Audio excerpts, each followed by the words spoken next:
Amanda and Calvin's memory for as long as they live. And they want to thank you for coming here from near and far, some of you from Hong Kong, to share it with them. They also want to thank you for bearing witness to the ceremony, which is only a ceremony, an ancient ritualized thing, which tells you where to walk, and where to stand, and when to kiss. But also so much more than that. Today is the beginning of a shared life, and with any luck, a family. If you're here because Amanda and Calvin couldn't imagine taking this step without you, your presence and your encouragement means the world to them. But before we get down to vows and rings, I thought it might be nice to talk a little bit about how we got here. Calvin and Amanda met in Palm Springs a little under 5 years ago. Amanda was out there for a conference, and her coworker Jason invited her to his birthday dinner. And Amanda wasn't sure that she should go. If you know Amanda, you know that she is gracious to a fault. And in this case, her good manners almost got the best of her.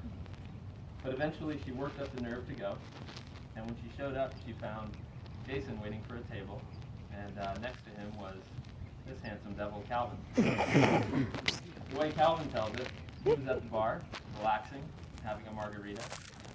And, up walks this stunning woman, and he was like, just, wow. He actually used a different word, a PG-13 word. Family ceremony, so we're going with wow. Calvin also told me that it's not his style to come in heavy, but that night he made an exception. He introduced himself right away. He made meaningful but not creepy eye contact. He asked Amanda a million questions, anything he could do for talking. Just dazzled with it. Amanda felt connected to Calvin right away, but she played her cards close to her chest. And so Calvin began to worry that maybe she wasn't as entranced with him. He also began to worry, and not unreasonably, that she might have a boyfriend. So the next day, Calvin texted him multiple times to ask if Amanda was single. Turned out she was. To his credit, Calvin didn't play games.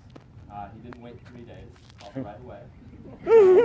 But he was nervous, so he scripted out a message and called her during work hours, hoping to get voicemail. No such luck. Amanda picked up, which caused Calvin to say another one of those PG-13 words to himself. But he pulled it together. He asked Amanda to go to a concert with a group of friends. She said yes, and they went. And then that night, he asked her to go to dinner, and she said yes, and they went. And to hear Calvin tell it, that was about it for him. He was gone. When I asked Calvin what made him fall for Amanda so quickly, he gave me a long list of adjectives. He said she was beautiful, intelligent, ambitious, thoughtful, genuine, and honest. And indeed, she is all of those things.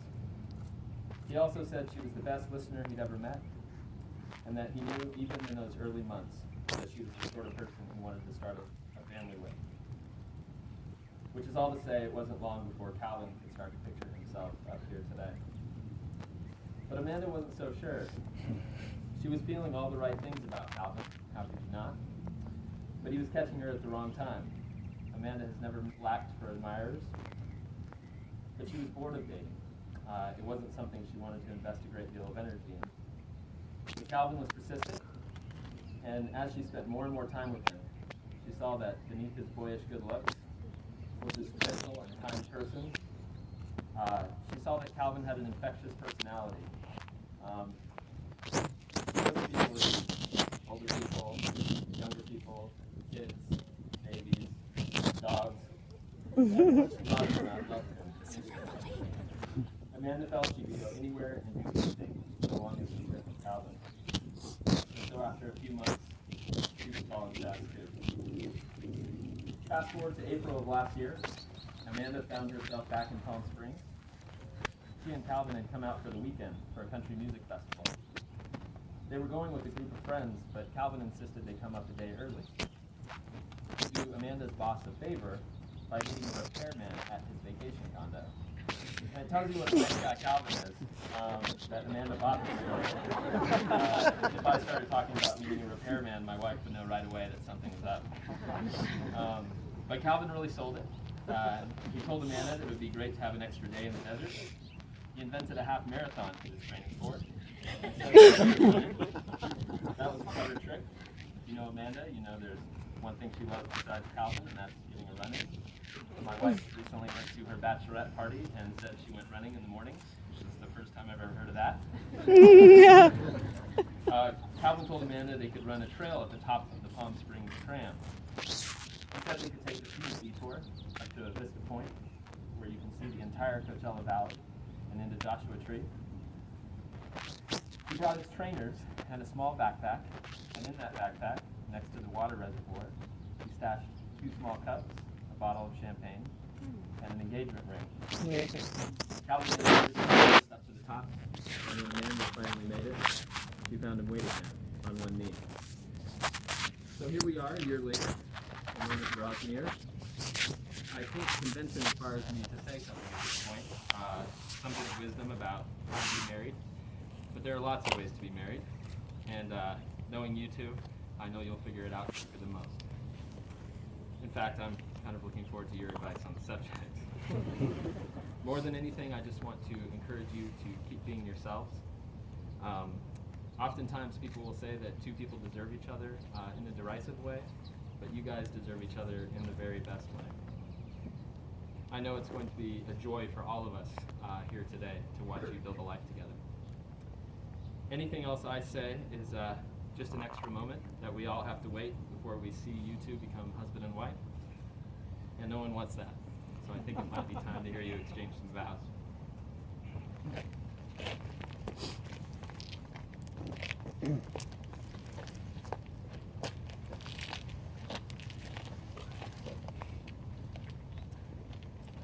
Okay, Calvin, you're first. That's going to be a pattern. Repeat after me.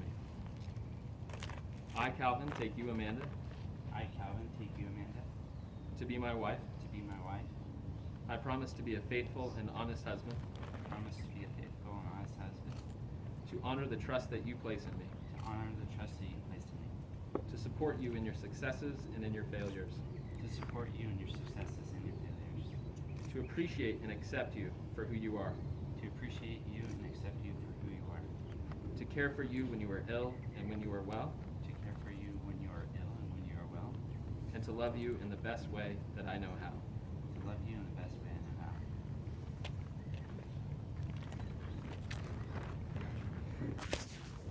how. I, Amanda, take you, Calvin, I, Amanda, take you, Calvin, to be my husband.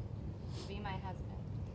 I promise to be a faithful and honest wife, I promise to be a faithful and honest wife, to honor the trust that you place in me, to honor the trust that you place in me, to support you in your successes and in your failures, to support you in your successes and in your failures, to appreciate and accept you for who you are, to appreciate and accept you for who you are, to care for you when you are ill and when you are well, to care for you when you were ill and when you were well, and to love you in the best way that I know how.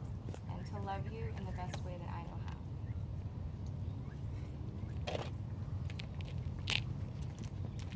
Cooper, I understand you might have some rings for me.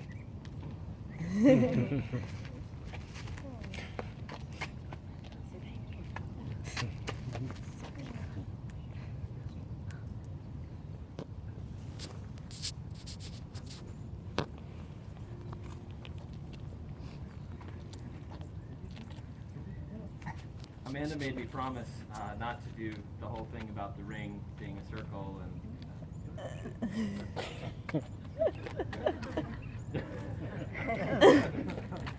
It was good, told you. Amanda made me promise not to do the whole thing about the ring being a circle and a symbol of eternity and all that. But if you'll indulge me one sort of lame metaphor, I like to think of a wedding ring as a time machine. No matter if you two are in different rooms or different continents or just on different wavelengths, you can always look down at these rings and be transported back to this moment. That's a special thing to have, but there is one caveat. Amanda told me she wears her ring on a necklace when she's in surgery. No time travel in the operating room. That might get you in trouble. Okay, Calvin,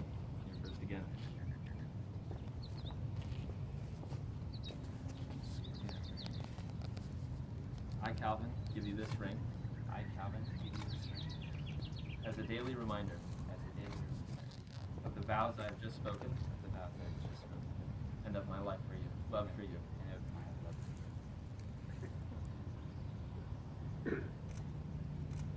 you.